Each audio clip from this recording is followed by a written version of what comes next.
Lo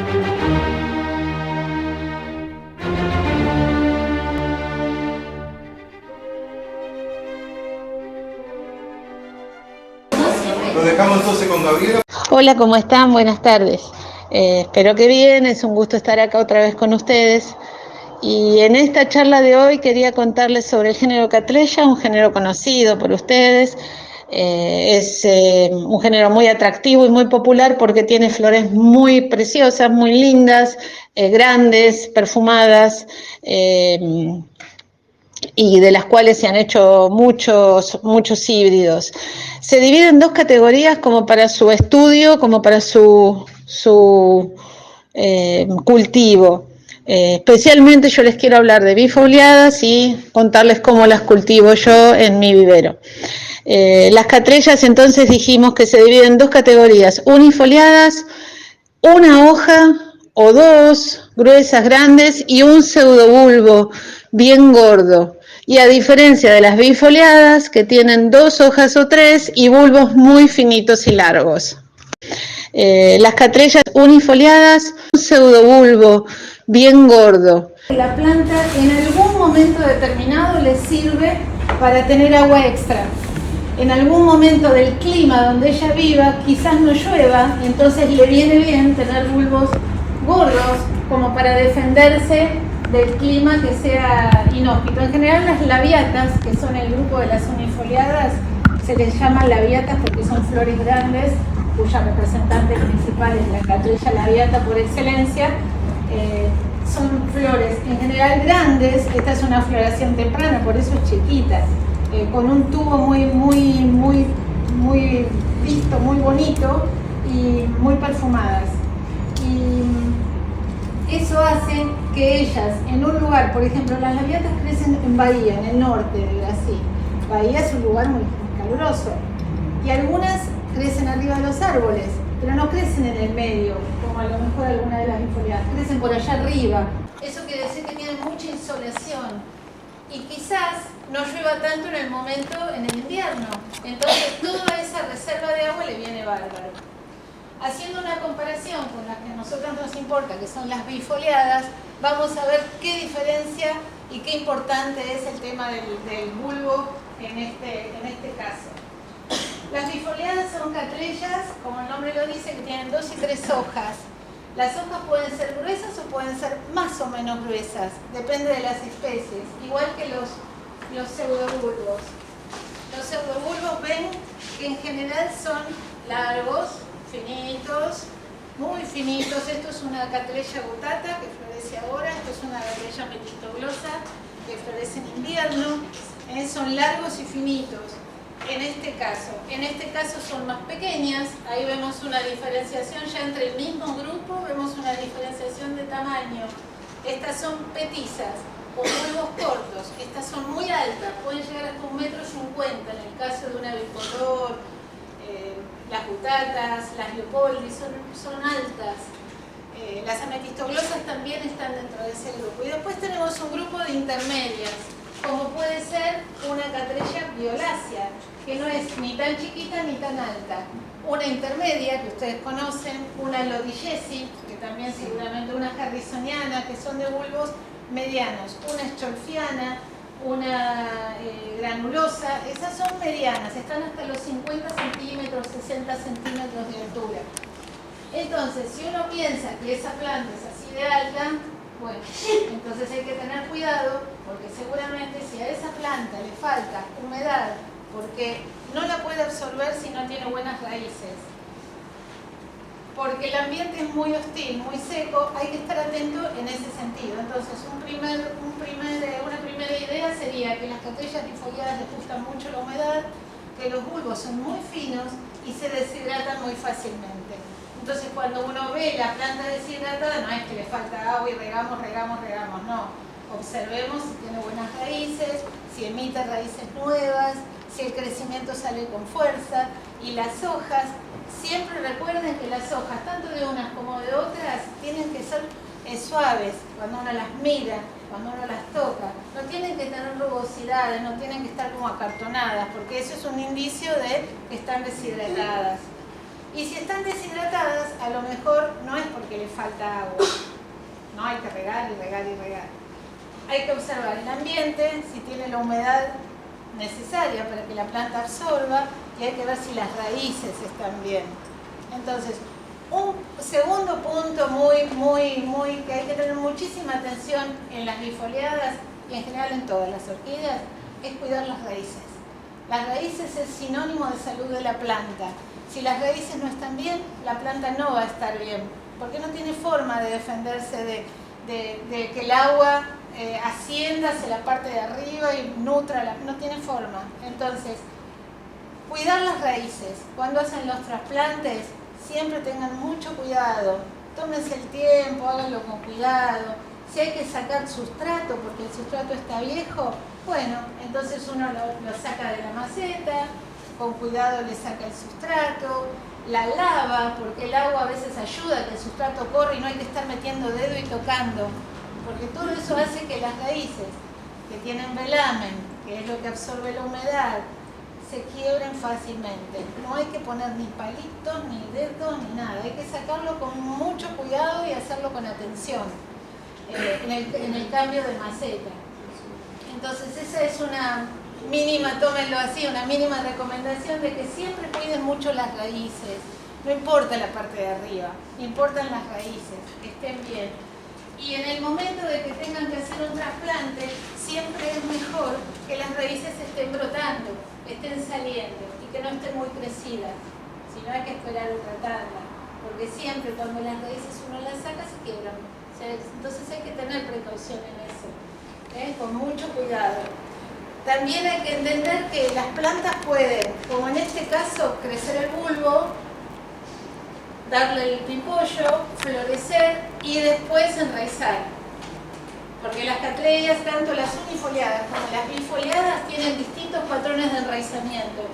Unas dan el bulbo, pero primero echan raíces y después dan el bulbo. Esas son más fáciles, porque no son, la planta cuando ya da el bulbo para florecer, está más arraigada, tiene más humedad ese bulbo nuevo. Cuando la planta emite el bulbo y después emite las raíces cuando ya maduró y algunas después de florecer, esas plantas son por ahí más complicadas. Tengo una consulta respecto a eso. ¿Eso está relacionado con la época del año o el mes del año que florece, digamos? Por ejemplo, las raíces crecen siempre en primavera o fue. No, está relacionado. Por eso a veces cuando generalizan y viste en el Facebook a veces se habla mucho y yo ni me meto porque a veces escucho muchas cosas. Lo que yo aprendí cuando estudié es que en la biología uno tiene que observar. La observación es lo que nos dice todo. Y creo que se los he dicho en los bichos, cuando hablamos de bichos, cuando hablamos de los pafios. Cuando uno observa una planta, te dice las cosas. Las raíces te están diciendo que ahora es la época de crecimiento de ellas. Que si la querés trasplantar, podés trasplantarla. Cuando están pequeñitas, cuando tienen menos de 1 centímetro, mejor. Cuando vos ves que están saliendo, no importa si es invierno, sí importa que después vos las tengas al reparo, hasta que todas esas nuevas raíces entren en el sustrato y la planta tenga fuerza y esté arraigado ese nuevo bulbo que ya floreció o que va a florecer. En realidad yo trasplanto cuando las raíces me lo mandan. Cuando las raíces salen, yo trasplanto. Si es en invierno, bueno, lo hago con más cuidado, después la planta queda al reparo. Pero no espero a la primavera que esas raíces ya estén crecidas, porque cuando vos la sacás para ponerla en otra maceta siempre se rompe. Y para una orquídea una raíz es muy importante.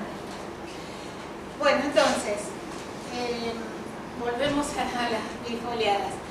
Para reconocerlas entonces ya sabemos que hay tres tamaños. Los tamaños grandes, y son todas conocidas, los tamaños más chicos que mencionamos, dentro de los cuales están las Aclandiae, que son como las reinas de las reinas, las Eschigerianas, las Walkerianas, las Nobilior, son plantas de porte chico. Y las intermedias, que no traje demasiado para mostrarles, que son las otras que ya les nombré, Harrisonianas, Lodigesis, intermedias, Echofianas, bueno, hay un grupo bastante grande. Las flores de ellas pueden salir tanto de espata seca como de espata verde. Y pueden salir del medio de las hojas, del brote terminal, del medio de las hojas, o bien en algunos casos especiales pueden salir de un tallo que salga del bulbo. Entonces, sabemos que cuando florecen, ellas pueden florecer de espata seca, como en el caso, por ejemplo, de las butacas, de las lodillesi, de las intermedias también pueden florecer de espata seca. Espata seca significa que esa espata hasta la puede haber dado el año anterior, y si tiene buenas condiciones puede activar la espata del año anterior y puede, por eso uno ve plantas totalmente florecidas. Puede activar las espatas pasadas del año pasado y puede activar las nuevas. Entonces, florecen tanto de espata seca como de espata verde. En el caso de la Clandiae, la flor sale entre medio de las hojas, sin espata, salen los pimpollos, solamente. Pero siempre de la parte, ¿ven?, del medio de las hojas, en este caso. En el caso de las walkerianas, por ejemplo, o de las nobilior, tienen estructuras especiales que no son pseudobulbos, que son tallos floríferos, digamos así. En el caso de la walkeriana es un pseudobulbo que se modifica para florecer y que en general no da hoja. A veces puede pasar que dé una hoja y dé los pimpollos, pero en general es un pseudobulbo modificado. En el caso de las nobilior, no da ni pseudobulbo, no da pseudobulbo, da un tallo solamente modificado del rizoma y ahí florece. Para que vean las diferencias que hay unas con otras. Yo me olvidé que tengo que pasar la foto. Pasala. Bueno, acá es lo que yo les hablaba un poco de conocer el territorio brasilero y entender un poco cómo se cuidan ellas. Brasil es un país muy grande, tenemos desde el sur hasta el norte y todo a lo ancho distintos climas y muy diferentes. Si nosotros miramos el mapa, quédate, vamos a ver que desde el sur hasta Bahía, toda esa franja más angosta, toda esta franja angosta es de clima litoral, es de clima marítimo. Es una franja que se extiende hasta Bahía de más o menos unos 100 kilómetros, 200, donde el clima está influenciado por el mar, es el litoral, es bajo, no hay demasiadas formaciones, o sea, las hay, pero no influyen en el clima. El clima es tropical y caliente porque están a nivel del mar. Las plantas no crecen en altura. Esa sería una primer franja, que es de 0 a nivel del mar hasta los 200 metros de altura, que abarca todo el litoral. La segunda parte, la segunda franja, sería más hacia adentro y ya abarcaría otros estados. Entonces, en esa franja sí nos vamos a encontrar que las plantas van a llegar desde los 200 hasta los 400 metros de altura, y entonces ahí va a haber un clima tropical subtropical, porque ya va a haber un poco de descenso de temperatura de noche y el clima no va a ser tan caliente, va a ser más fresco, con lluvias y con inviernos secos. En la parte litoral siempre es más húmedo porque está a nivel del mar y las plantas reciben mucho calor y mucha humedad del mar, entonces es un clima más caluroso y más húmedo. Eso sería tropical. Subtropical indica que ya hay una diferencia y una diferencia de lluvias. En el invierno es un poco más seco y en el verano es más lluvioso. Entonces las plantas van respondiendo a esos regímenes de lluvia. Más hacia adentro nos vamos para el lado de Minas Gerais, para acá, para Pará, todo lo que sea esta parte del centro de Brasil. No le quiero decir muchos nombres porque si no se vuelven locos, pero toda esa parte central donde ahí hay afloramientos muy grandes, conocidos. Bueno, esa es una zona que va de los 400 hasta los 800 metros y es una zona bastante por partes inhóspitas, porque tiene inviernos donde son totalmente secos y por ahí veranos en determinadas zonas que duran 3 meses y que llueven solo en esos 3 meses y el resto del año es seco.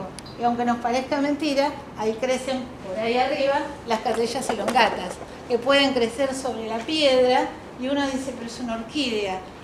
Pero ella está totalmente adaptada a sobrevivir en ese clima inhóspito.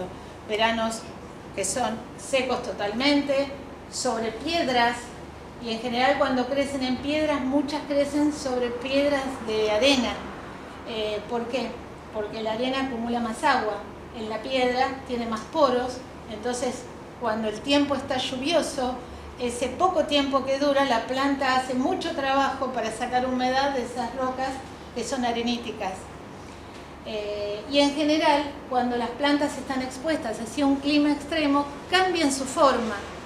Es probable que tengan, si crecen arriba de las piedras, raíces largas, muy largas, porque necesitan avanzar para tener más posibilidades de tener humedad. La muestra más... Bueno, la Cattleya elongata es muy... Por ahí en las fotos del ambiente, ahí nos vamos a ver, se las voy a explicar mejor.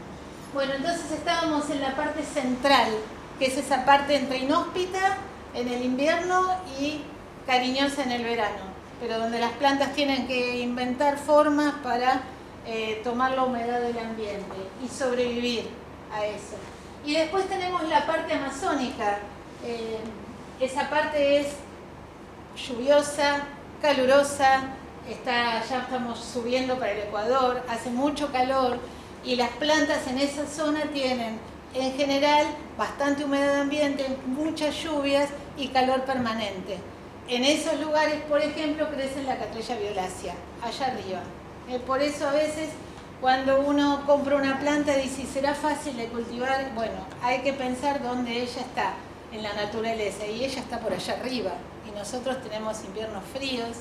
Entonces a veces cuando uno les explica, mira, esta planta la tenés que tener al reparo por eso, porque en su ambiente crece en un lugar donde hace calor, hay mucha humedad que es natural, porque en Brasil hay neblinas nocturnas y nosotros en verano, si el verano es seco, no tenemos eso. Entonces nos cuesta lograr que la planta avance. Y después uno se dice, ¿por qué la planta no avanza? Por todas estas razones, ¿no? Porque es difícil. Nuestro clima no es Brasil. Entonces uno las tiene, las cuida y logra que la planta salga adelante. Pero algunas son más fáciles que otras, ¿no? Bueno, entonces más o menos lo del clima quedó como para que entiendan de dónde viene. Seguimos, Cristian, a ver.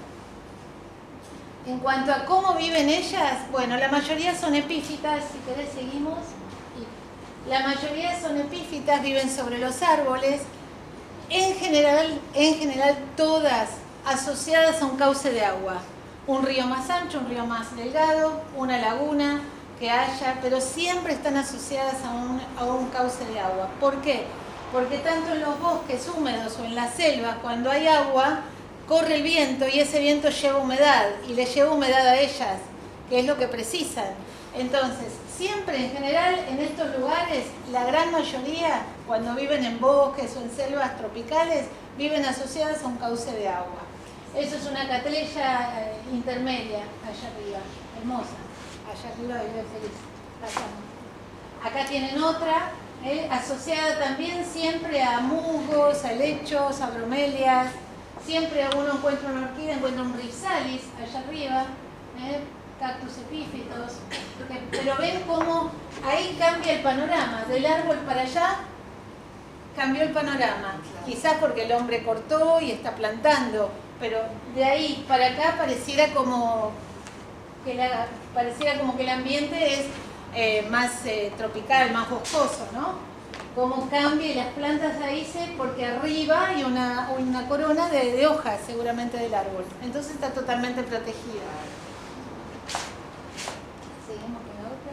Este es otro clima, es otra forma de cultivarse, de crecer, que es sobre piedra o sobre arena. Se les llama terrestres a las que crecen sobre arena.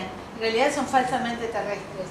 Pero estas crecen en esa franja litoral que yo les contaba, en lugares de restingas donde está el mar, viene la arena y hay rocas, y ellas crecen allí.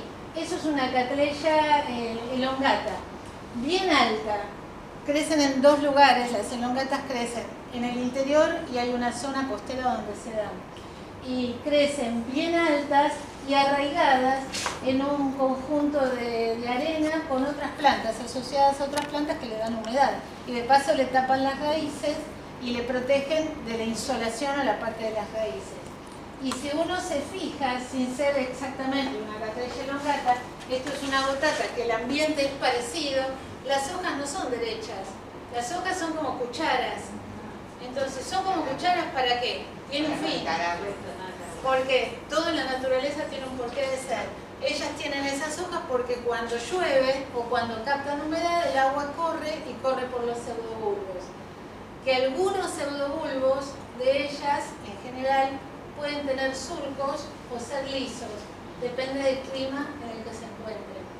Porque todo hace a conducir el agua hacia el pie, hacia la raíz, para que no le falte. Entonces las hojas, tanto de esta como de aquella, son así, como duras y en forma erguida, de cuchara, para rescatar agua. Porque este ambiente, en realidad, si uno lo mira y ve que hay cactus al lado, nos damos cuenta que no es tan lo ideal que uno piensa de una orquídea, ¿no? La selva, el calor. Esto es un sol abrasador en la playa. Seguimos. En cuanto a las que crecen sobre piedra, bueno, en Brasil, en el interior, hay unos afloramientos conocidos, Roraima, bueno, hay una serie de lugares, y las piedras caen derechas, y uno muchas veces, en fotografías o en videos, se ven las orquídeas, las catrellas creciendo ahí arriba, y uno dice, ¿cómo puede ser? Porque aparte, estas que son walkerianas, crecen en ese lugar donde los inviernos son totalmente secos, y los veranos son solamente lluviosos, o sea que están adaptadas como para pasar un invierno seco y a pleno rayo de sol. No significa que cuando nosotros compramos una walkeriana la vamos a poner a pleno rayo de sol, porque seguramente la neblina nocturna que tienen ahí nosotros no la tenemos. Entonces uno tiene que pensar el lugar mejor para la planta, pero ellas están acostumbradas a estar a pleno sol, sobre piedra, y las raíces en general son bastante amplias porque necesitan captar humedad, ¿no? Entonces, en cuanto a los ambientes, pueden crecer sobre piedra, litófitas, pueden ser terrestres, las que crecen en el borde de, que ya no creo que haya mucho más, en todo ese litoral, a lo largo de toda del sur al norte, las zonas de Bahía, las zonas de Santa Catarina, había unos lugares donde se encontraban butacas, leopoldis, pero bueno, no creo que haya mucho más de eso. Y las que crecen sobre árboles, epífitas. Entonces seguimos. En cuanto al tamaño, bueno, ya se los conté. Seguimos. Vamos a hablar de algunas especies en especial. En cuanto a las plantas en general, a la forma, creo que les conté todo. Cuidados de las bifoliadas especialmente, ya los hablamos y recuérdenlos. Humedad ambiental, circulación de aire como todas, cuidar las raíces en el momento de trasplante, y macetas o troncos o canastas no tienen problema, algunas se adaptan mejor una cosa que la otra. ¿Y la época de floración? Depende de ellas, depende de las especies. Las butacas florecen ahora, las aclandidaes suelen florecer 2 veces al año si están bien adaptadas. Esa planta que ven acá, esta planta tiene unos 16, 17 años conmigo. Era muy chiquitita cuando la compré y realmente estoy feliz porque florece ella 2 veces al año. Las aclandidaes son plantas que crecen, ahora después te sigo contestando, crecen en el norte, en Bahía, y crecen sobre la franja costera, hasta 100 kilómetros a lo ancho desde el mar hacia adentro. Crecen en las partes boscosas, son de mucha humedad y calor. El frío no les gusta combinado con el agua. Mi cultivo es en el vivero, colgadita arriba de todo el año está en el mismo lugar, le da buena insolación a través de la media sombra y recibe algo de calor en el invierno con la estufa que está más o menos cerca, pero siempre estuvo igual y la verdad que le gustó. En el primavera la saco para que tome agua de lluvia y se lave bien, y eso también le gusta. Tienen tallos cortos, finos, entonces hay que tener cuidado con la deshidratación, hay que tener cuidado con las cochinillas, nuestras grandes amigas, porque bueno, esta catrella tiene pequeños espacios donde ellas se pueden meter, entonces tienen que tener cuidado. No es de las más fáciles, pero es de las más hermosas. Esas flores son realmente hermosísimas, el labelo es muy atractivo El labelo es de color fucsia y esas partes blancas que ustedes ven son los lóbulos laterales del labelo, que cubren parte a la columna. La columna ya saben que es el órgano reproductor. Entonces cubren parte de la columna. Los pétalos y los sépalos son de igual color, son manchados y son muy cerosos y terriblemente perfumados. Realmente es, yo la llamo la reina del vivero y realmente lo es. Es muy muy bonita. Ella crece en la zona de Bahía, por allá arriba tiene el calor. Y florece a veces florece finales de primavera y en el verano. Si la época le fue buena, florece 2 veces al año. Si no, florece una vez más al verano. La Cattleya violácea igual, en su época, en su lugar de crecimiento, que es en el Amazonas, ella responde a la lluvia. Cuando llueve, biológicamente le está avisando que tiene que florecer. Entonces empiezan las épocas de lluvia, empieza a subir más la temperatura, ella tiene una primera floración y si le es muy bueno el crecimiento de ese año, es probable que con las últimas lluvias vuelva a florecer en su lugar, tenga 2 floraciones. Después, las Cattleyas intermedias, las floraciones vienen en invierno, las Cattleya lodigiensis también son otoñales, las escholfianas, las granulosas son más de verano, las más así coloridas de marrón con puntos florecen más en verano. La gran floración de las bifoliadas es en verano. Y después en invierno hay algunas repartidas. Las Leopoldi florecen en la época de Navidad, en diciembre, que es la que es muy parecida a las butatas. Nada más que es más rojiza, las butatas son más verdosas. Entonces las floraciones de las bifoliadas tenemos en distintas partes del año y realmente son muy atractivas, son muy lindas. A ver, ¿qué seguimos? Bueno, las eschilerianas son del sur de Brasil hasta el norte. Tienen una franja, pero el lugar donde crecen con más agro, donde crecían con más fuerza era en Espíritu Santo. Espíritu Santo está lindero ahí con Río de Janeiro. Son plantas que necesitan calor, precisan muy buena aireación. Las hojas son distintas a lo que es una clandiae, que tiene una hoja chica, ovalada, acanalada, pero más pequeña.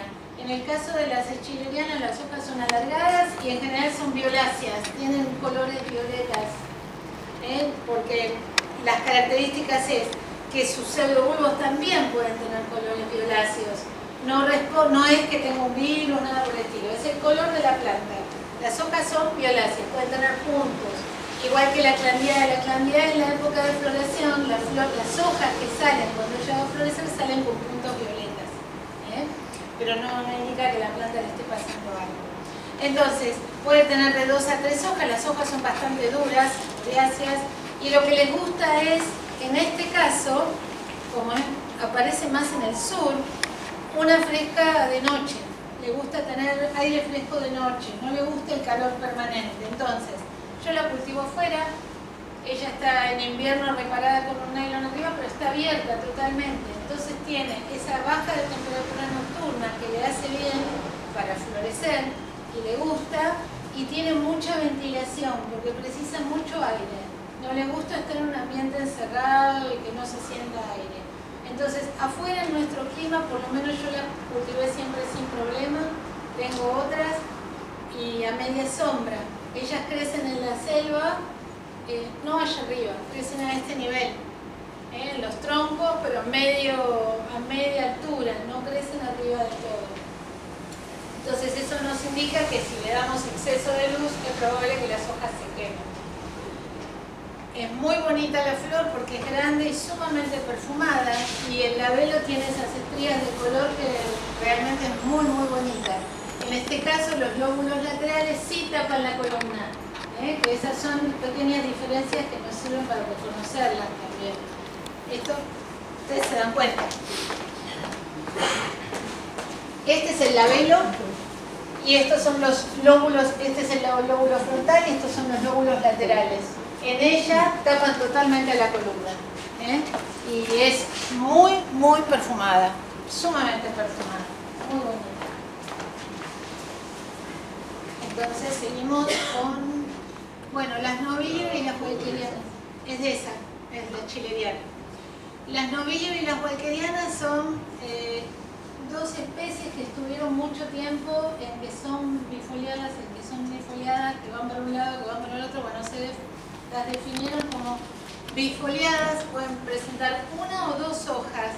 Yo acá les traje una walkeriana que puede tener una hoja, puede tener dos hojas, y estas son las que estábamos hablando que crecen en un clima más inhóspito. Tienen una seca en invierno que hay que secar cuando uno las tiene. Entonces no es que uno no las va a regar nunca, pero el nivel de riego baja mucho a lo que es el verano. Porque si no, no florecen, porque ellas tienen que sentir lo que en la naturaleza sentirían, que es la falta de lluvia del invierno y el frío. Entonces, son robustas porque tienen pseudobulbos gordos que les sirven de almacenamiento también, porque al ser un lugar más inhóspito, como vimos esas piedras donde crecen, ellas tienen de dónde sacar en el invierno, de dónde protegerse de la falta de humedad, de la falta de agua. Tienen raíces muy fuertes, pero son sumamente delicadas. Entonces, también volvemos al principio de los trasplantes. Tengan cuidado. Viven muy bien en troncos, no tienen problemas. Por ahí había un tronco, no, había estado en la mesa. Hay un tronco donde la planta está totalmente agregada, viven re bien. Y yo en casa las tengo afuera, los troncos, les da el sol de mañana, pleno, ahora les da así sin media sombra, y en el verano las tengo bajo media sombra. Les da el agua de lluvia ahora y ya después en el invierno las protejo, pero quedan afuera. Esa baja de temperatura nocturna también les gusta para florecer. Son plantas muy resistentes, tienen 2 o 3 detalles, pero son muy resistentes. La flor es sumamente perfumada. No es de las más fáciles para florecer. Tanto las walkerianas como las novillior no son de las más fáciles, pero verdaderamente vale la pena porque las flores son muy bonitas. Y la diferencia está, ven, en el labelo. Una tiene la columna más expuesta, la otra lo tiene semi tapada, la novillior tiene la columna semi tapada. Las estrías del labelo es diferente. El labelo de las walkerianas es ligeramente inclinado hacia atrás. En el caso de las novillior es más pollera. Ambas son perfumadas y son de este porte. Quizás las novillior un poquito más grandes. Los cuidados, ya les digo, yo de mi experiencia las puedo cultivar bien. Las novillior son más difíciles para florecer. Las novillior tienen una variedad que se llama Amalie, que es un color rosa muy pálido, que hay que tener, si uno compra una de ellas, hay que tener cuidado porque esa catrella vive en un lugar que es totalmente seco en el invierno, pero es un invierno que dura 9 meses. Entonces, en cuanto uno le pone de más agua, ella no florece nunca más. Y aparte se puede dañar. Precisa sentir sequedad en el invierno y el invierno es largo para ellas, porque crece en un lugar donde es seco el invierno. Entonces hay que tenerlo en cuenta porque si no uno por ahí la cuida en el invierno pero la riega un poquito de más, no va a florecer nunca más. Es una, yo no se las puse en la foto, pero es una flor realmente muy bonita.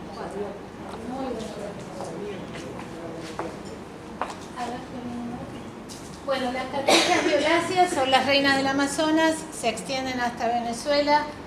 Es una flor sumamente bonita, por ahí no es grande, por ahí pasa desapercibida. Para mí es muy bonita, es así inclinada para atrás, no es erguida, y lo que tiene es que es sumamente ávida de humedad, precisa mucha humedad. En la selva, en el Amazonas, ella siempre crece a orilla de los ríos. Como les decía, siempre se asocia a eso. La humedad esa que levanta el aire le encanta, no es de las más fáciles, le gustan mucho los troncos. Yo la planté esta en canasto, tuve en tronco también muchos años, vivieron bien. La planté en tronco, le gustó, floreció el año pasado por primera vez, con una flor que bueno, floreció. Entonces quiere decir, la planta se ambienta. A veces es muy difícil ambientar plantas que son de un clima totalmente distinto al nuestro. Entonces, si uno tuviese un vivero súper preparado, con ventilación, con calefacción, sería una cosa. Pero cultivar como uno cultiva, que trata de que todo funcione bien, bueno, hay plantas que responden mejor que otras, ¿no? La Cattleya violacea no es de las más fáciles, pero es muy perfumada, muy, muy bonita. La Cattleya velutina, la flor es totalmente distinta, es muy, también muy linda.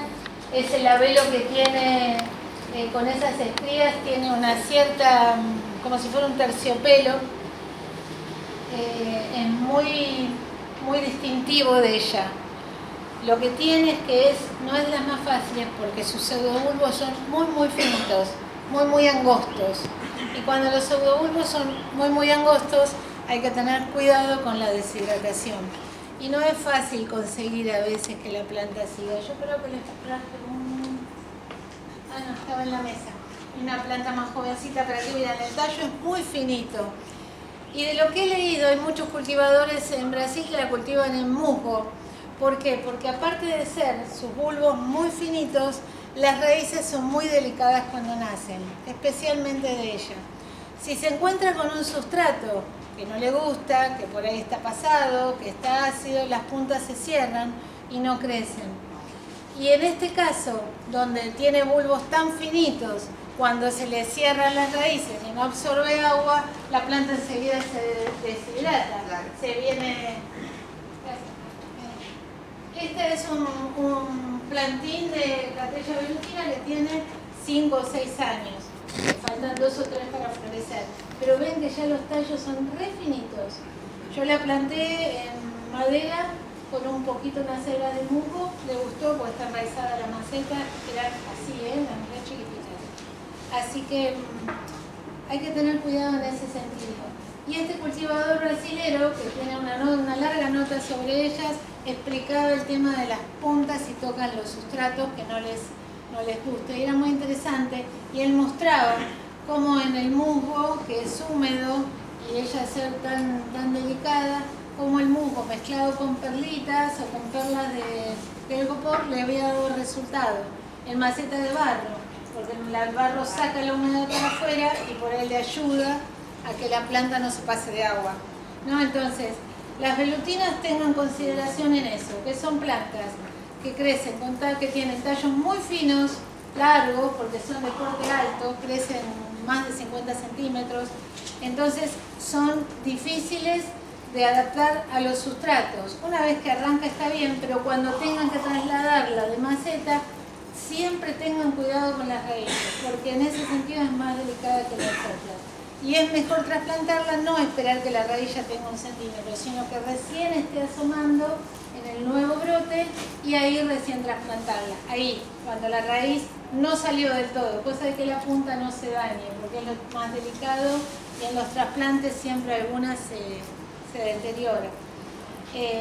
Crecen en el norte de Brasil, son de calor, las hojas son más alargadas, son diferentes a las hojas cuchara, a las otras, precisan bastante humedad porque la hoja en sí, cuando es adulta, también es más fina, indica que también tienen menos defensa ante la falta de humedad, ¿no? Entonces si tienen alguna, tengan cuidado en ese sentido.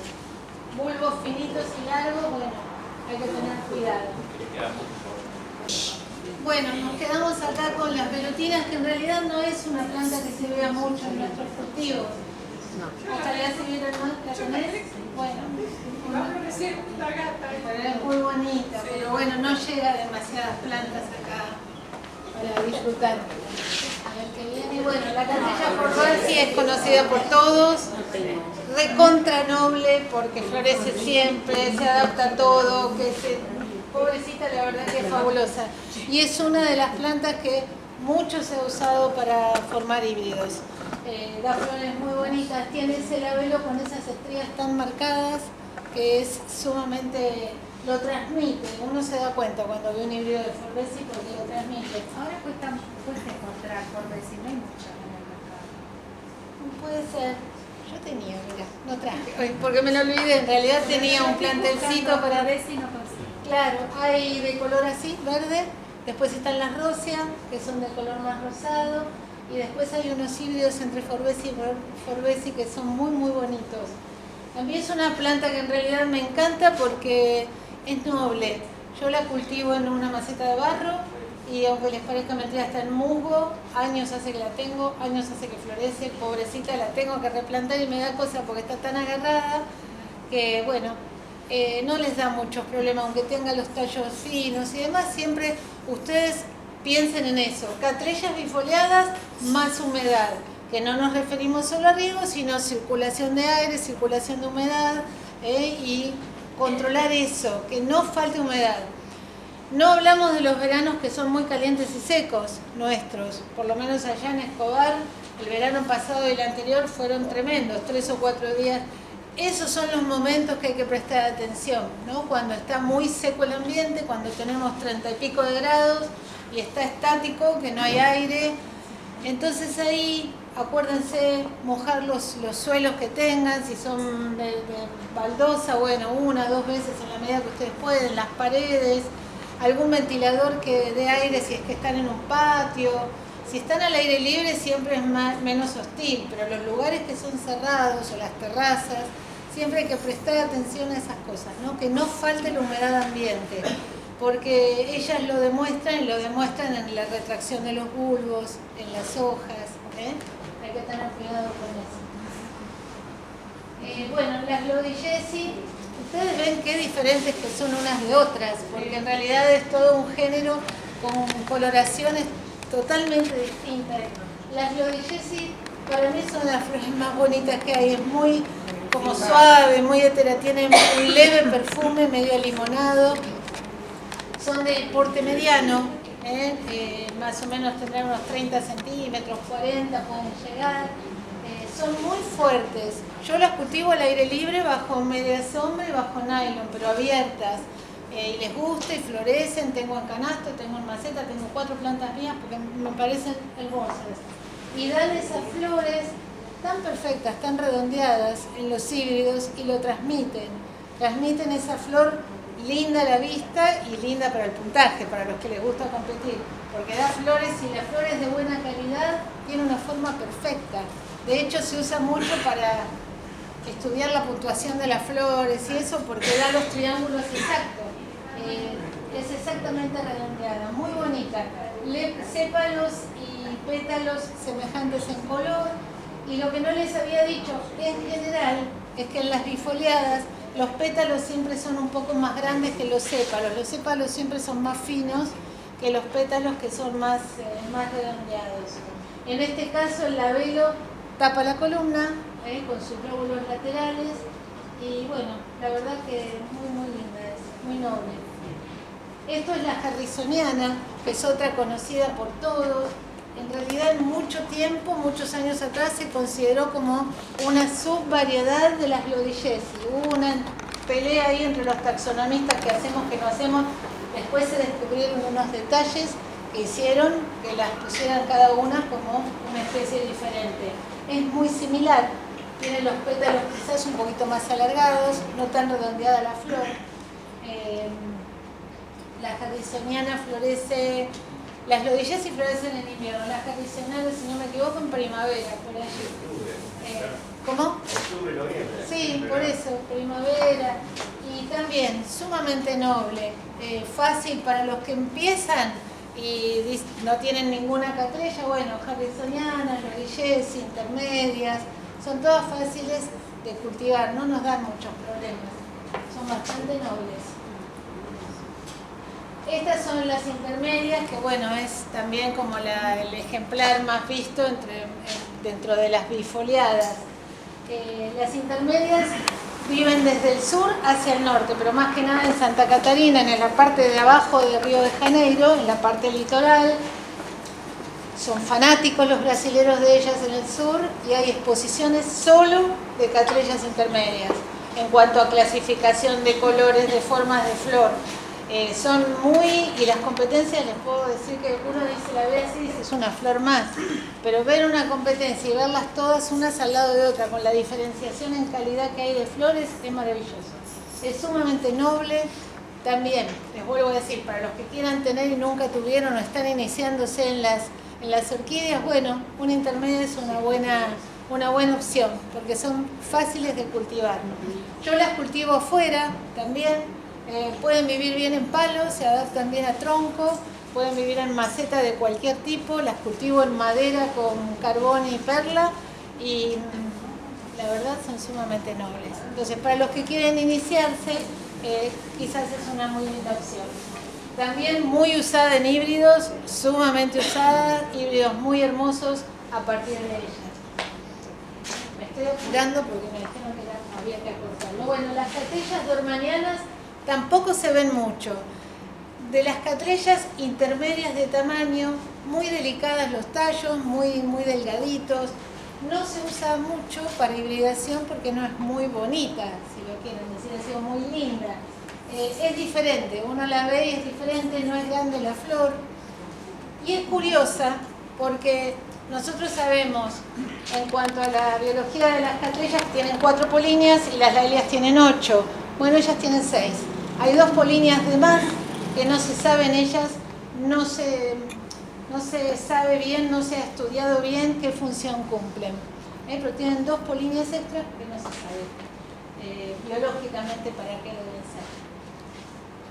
Quizás sea como una forma de, esto es un pensamiento mío, como una forma de protección ante la polinización que quizás sea difícil, habría que ver. El tema de las orquídeas, no hay grandes estudios hechos y grandes... en Brasil hay mucha bibliografía linda, si uno busca encuentra, y después, bueno, en la parte de Oriente, Tailandia, Japón, todo eso también.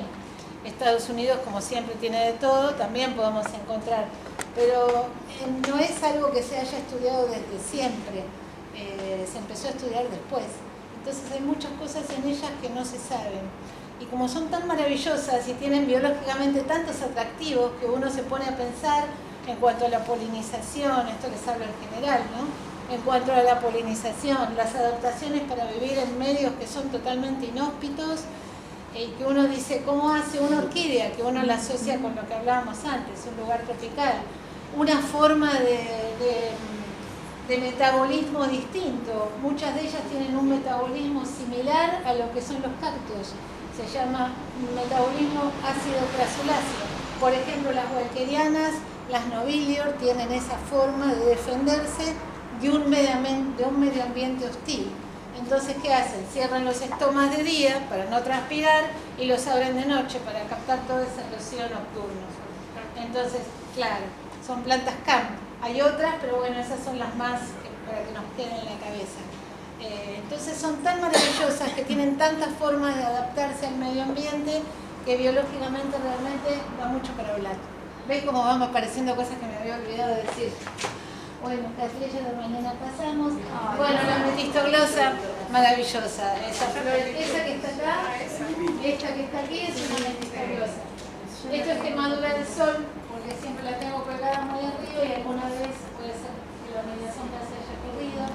La metistoglosa florece, el año pasado floreció, la anterior también viene floreciendo bien, y florece de espata seca, es característico. Seca la espata y después empieza a hinchar la yema abajo. Florece en invierno, y las flores verdaderamente son maravillosas, hay muchas variedades, hay color coral, hay muchas, pero ese labelo que tiene tan de color vivo y esas pecas le dan. Se usa mucho en híbridos porque transmite esa coloración, tanto en el labelo como en los puntos. Es del norte, crece en bahía, es bien de calor, aunque nuestro clima se adapta perfectamente al frío. La verdad que nunca tuve problemas con ellas. Las hojas pueden mostrar pigmentación. Cuando la planta es pigmentada, las hojas también lo son. Entonces pueden aparecer puntos violáceos, no se asusten, no pasa nada. Es propio de la planta. Tallos altos, atención a la... Y en macetas de barro con... Bueno, esta planta mía también la tengo hace mucho, pobrecita, la saqué del lugar. Muchas raíces se van a contar. Pero ella está en maceta de barro, que a mí me gustan mucho. Les encantan las catrellas también. Y cuando las planto así, como el barro transpira y saco humedad hacia afuera, siempre le pongo unas hebras de moco mezcladas con el carbón y la madera. A mí me da resultado porque cuando uno no es muy ávido de agua, que no es de regar mucho, siempre le mantiene más la humedad y que a ella le viene bien por todo lo que habíamos antes. Mami, con las macetas de barro, Sí. ¿no has tenido problemas de salinidad? No, de salinidad no, porque hay que ver con qué está hecha, ¿no? Claro, porque por ahí yo he visto macetas tanto Blancas. Blanca, sí. Sí, Blanca. blancas por fuera es humedad. El tema es lo blanco que se acumula acá, ¿no? Que son sales. Pero eso está relacionado al agua de riego, que es otro tema lindo para hablar. El agua de riego es, digamos, el agua tiene las orquídeas necesitan agua lo más pura posible, por eso siempre se recomienda agua de lluvia. No vamos a hilar fino, que la lluvia ácida, no, bueno, no vamos a hablar fuerte. Pongámosle lluvia. En nuestras ciudades no estamos tan cerca de tanta fábrica, el agua es buena, cae limpia. Entonces lo mejor es regar con agua de lluvia. Segunda calidad de agua y el agua el agua corriente. Yo, por ejemplo, nosotros en Escobar no tenemos agua de red, no tenemos agua corriente. Y estos años que hubo sequía, ahí uno se da cuenta de lo que es la sequía, porque falta el agua y no hay forma de solucionarlo con las plantas. Y el agua nuestra, que es de pozo, y ahí voy a ver las sales, si yo las regara todo el tiempo con el agua de pozo, las puntas de las raíces se retraen, el velamen se va retrayendo también, las raíces se arruinan y en la maceta sí me aparecería toda una capa blanca de las sales que van quedando. Entonces, el agua es un tema. Lo mejor siempre... ¿Cómo? hasta ahora tenemos buena Claro, es la calidad del agua. Nosotros tuvimos que comprar un aparato que se llama de osmosis inversa, que lo que hace es sacar las sales y purificar el agua. Y el agua es totalmente pura, ¿no? Hasta la podríamos tomar. Pero fue un tema porque no había forma de lluvia de juntar agua. Nosotros tenemos 5 tanques de 1000 litros y no llenábamos ni uno. Tremendo fue. Hace 2 o 3 años atrás, bueno, el campo lo sufrió, todos lo sufrieron. A ver, hace unos meses se vino el fenómeno. Sí, también. Fue grave. Esa agua que Sí. voy a hacer ese proceso, Sí. ¿la dejas estacionar también o directamente ya lo dejas? No, yo tengo los tanques para almacenar agua. El agua, si el tanque está limpio, no tiene por qué pudrirse. Mientras no caiga nada que sea perjudicial. Por ejemplo, materia orgánica, que haya un árbol seco cerca de frutas, que caiga demasiada suciedad de los animalitos. Disculpame, ¿no lo tapás con una media sombra? Sí, están adentro del vivero los tanques, no están al pero aire tiene libre, tapa, ¿no? tiene Están- tapa. No, yo tengo en uno peces, en 2 tengo peces. Ah, mira. Y el agua sirve perfectamente, es más, los detritos de los peces son abono. Si vamos a seguir hilando fino, son abono, nos sirve perfectamente. El problema del agua, cuando cae demasiada hoja o demasiado, ahí se fermenta. Nosotros teníamos el problema de que mi vecina de atrás tiene una morera y se nos llenaba la canaleta de moras. Y bueno, tuve que sacar esos 2 tanques, los anulamos y ahí compramos el aparato porque era imposible. El agua había que lavar los tanques y adentro el vivero es un lío. ¿Aparato de qué?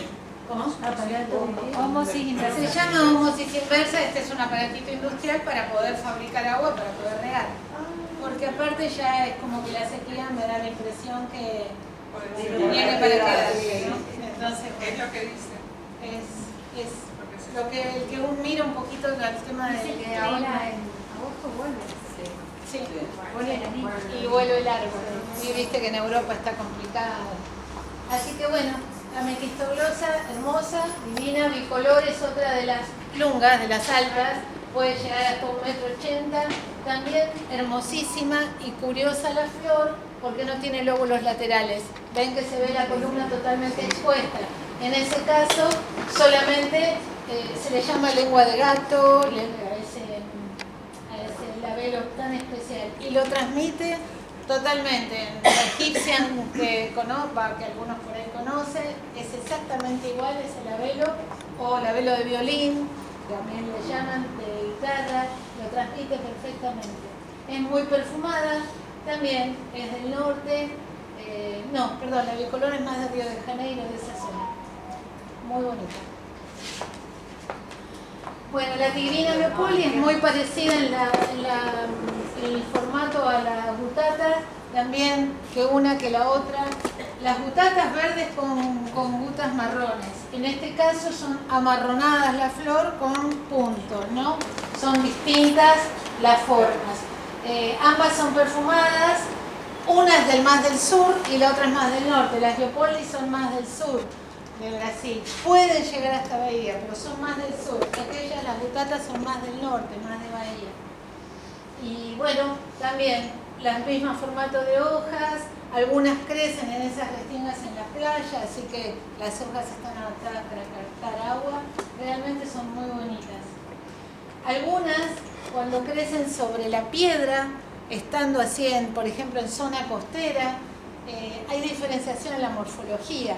Cuando una, y esto se lo digo así más en general, cuando una cattleya crece en un árbol, si es, estamos hablando de las bifoliadas, ¿no? Pero se puede trasladar un poco a las unifoliadas.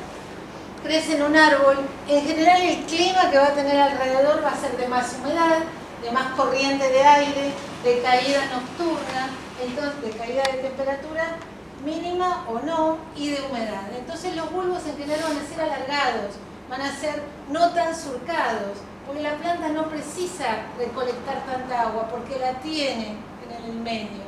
Cuando crecen sobre la playa, como esas que vimos, o sobre las rocas, en la misma zona costera, en la zona esa litoral que yo les hablé, los bulbos suelen ser más retacones y más gordos y más surcados. Eso hace que cuando llueva el agua corra por las hojas y corra por esos surcos hacia abajo, hacia la piedra. Y las flores suelen ser más sustanciosas.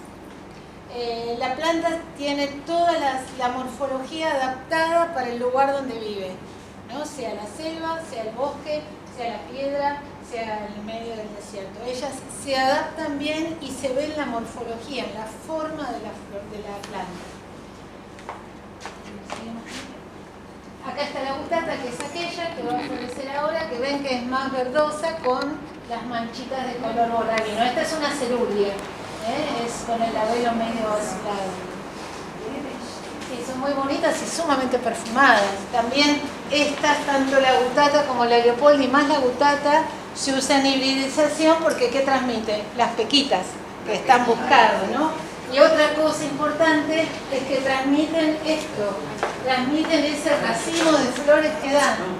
En las unifoliadas, las floraciones son 3, 4 flores muy vistosas, muy bonitas, y en cambio en las bifoliadas lo que tienen cuando transmiten es que transmiten esos racimos llenos de flores de mediano tamaño, pero hermosísimos, ¿no?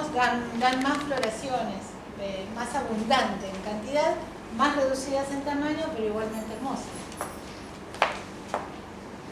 Acá está la elongata que habíamos hablado al principio, que al final no la habíamos visto, yo no la había visto. Bueno, la foto era la que yo les había mostrado. Esta planta es increíble el poder de adaptación que tiene, porque crece en el interior de Minas Gerais también y crece sobre piedras. Y se llama elongata justamente porque busca para arriba y es alta y las raíces pueden llegar a medir metros buscando humedad entre las piedras. En general todas tienen entrenudos, ¿no? Y las yemas de las catrellas en general están en la base de los oruros. Todos las ven, de un lado, de otro, una yema que se hincha para crecer. En el caso de las elongatas, evidentemente es tan hostil el lugar que ella tiene en los nudos que tiene el pseudobulbo, tiene una yema por nudo. Y esa yema se puede activar y dar un keiki. Entonces, evidentemente la planta lo hace como para defenderse de esos inviernos tan secos, tan largos, de falta de agua, ¿no? Y que solo se tiene que adaptar a ese rocío nocturno hasta que vengan las lluvias. Y a veces las lluvias son tan copiosas y tan cortas que no le da tiempo para desarrollar. No es de las de fácil cultivo. Yo la cultivé, floreció y después terminó muriéndose. De mí, por lo que leo y por lo que no es de las de fácil cultivo, justamente por todas estas cosas, ¿no? Esas raíces largas y todo ese tema de adaptación. Hermosa, pero bueno, tiene sus cosas. Granulosa,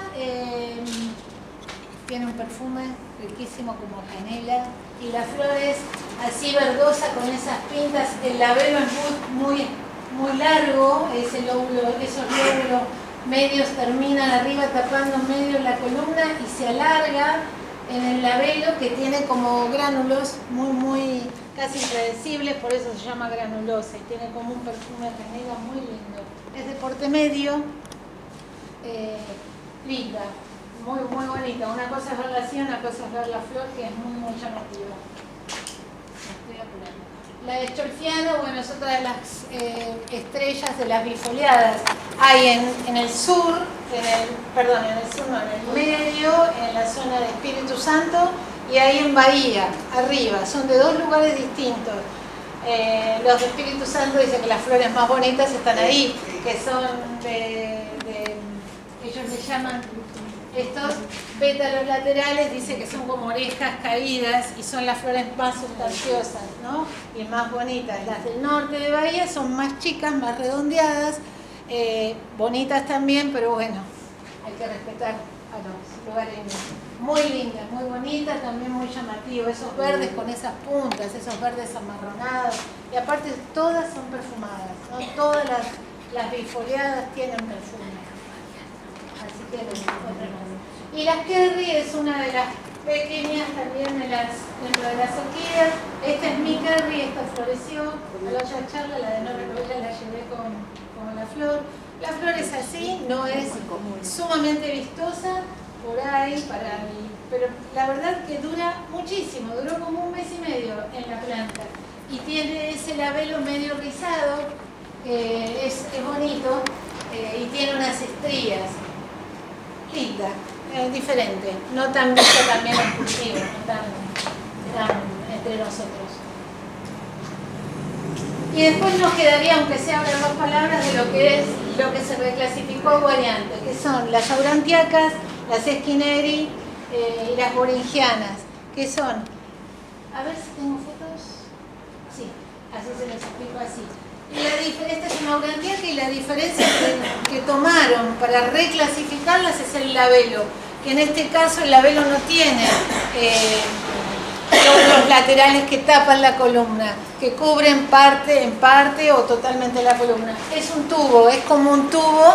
Entonces, al ser totalmente diferentes, se encontraron que esas tres variedades, pasamos la flor, esta es otra aurantiaca amarilla, a ver la que sigue. Acá está la boringiana, ven que el labelo ya es distinto, es más como una corneta, hay una flor. Allá, la punta que... Ah, allá, puede ser. El labelo es más en forma de corneta y las esquinerias, a ver si acá. Sí, porque es más chica la flor. Pero el color del labelo lo heredó. Hermosa. Ven cómo dan racimos también de flores. Ahí achicó el tamaño porque tiene toda la incidencia de la boringiana y el color del labelo. Entonces achica la flor y lo que produce son esos racimos de flores. Las boringianas dan unos racimos impresionantes. Muy lindas las tres especies son muy lindas. Las aurantiacas son un poquito más difíciles que en el cultivo, pero las esquineri y las boringianas no. La verdad que son lindas para tener también. Así que bueno, hasta acá llegamos.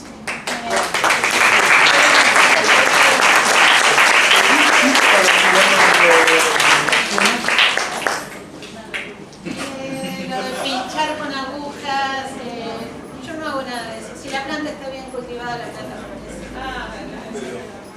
Yo no soy de pinchar con aguja atrás de la... No hago nada de eso. Y las plantas florecen. Sí, porque la planta responde al cuidado que le damos. Si la planta está sana, la planta florece.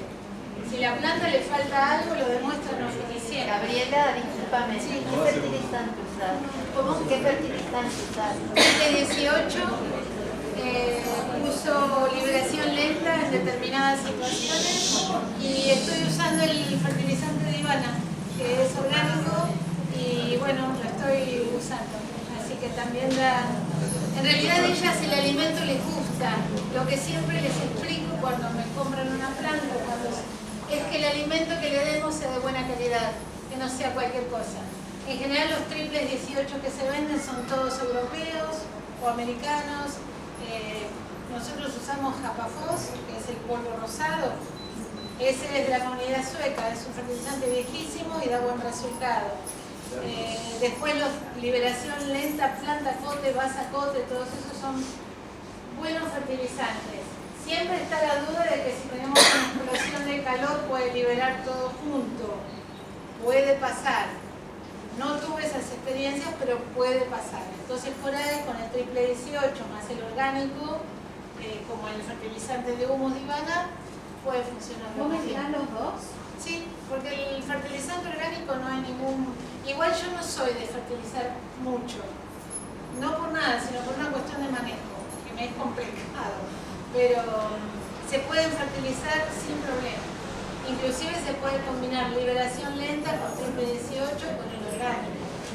El tema es respetar cantidades, siempre de menos y nunca de más, siempre, con todo. Cuanto a los pafios, ¿se acuerdan que habíamos hablado? Bueno, los pafios y las raíces son sumamente sensibles, así que 5 veces para abajo el fertilizante y nunca más cantidad. Porque las raíces, que son tan sensibles, se saturan de minerales y no hay forma después, por más que uno les haga el lavado mensual de sustrato y que les haga circular agua limpia, pueden igual acumular sales y quemarse, ¿no? Entonces, siempre con cuidado los fertilizantes. Y soy de la idea que si la planta está bien ubicada, con la luz correcta, con los cuidados que le podemos dar en cuanto a la humedad, al agua, el sustrato, vigilar que el sustrato no se pase, porque las catrillas son sensibles a eso. 2 años, 3 años, 4 años, ver cuando uno toca el sustrato y el sustrato se hunde es mala señal, la madera se pudrió. Hay que sacar, lavar, poner algún fungicida, ¿no? Pero bueno, tener en cuenta esas cosas. Si todo está bien, florece. Haz un fertilizante.